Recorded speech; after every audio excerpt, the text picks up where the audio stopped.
So our month-end process has changed. So in terms of the sales and purchase ledger deadline, so when we cut off, that remains the same.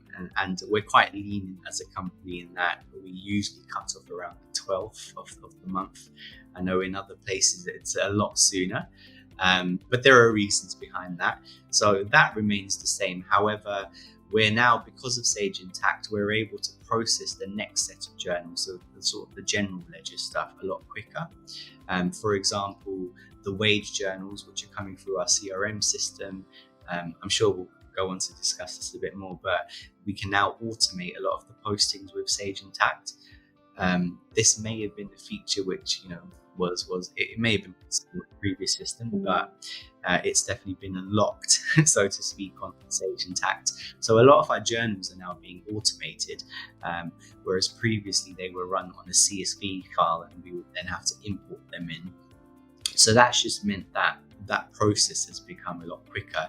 And in turn, we're finding that we're going to push our deadline to close our month-end accounts that bit more sooner, which ties back into your previous question about decision making. I think, the aim is to get out the accounts as quickly as possible, but also we have to ensure, they're accurate. And I think that's where Intacct will help us.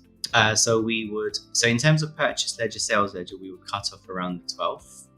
And then the general ledger, we would tend to close off the accounts. To be honest, again, this is quite lenient, but towards the end of the month.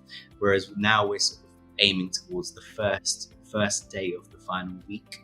So we're talking about maybe 4 or 5 days here, which allows us to have board meetings that bit sooner. It allows us to potentially also have preliminary reports being sent out before we finalize. So there's a lot more opportunity there.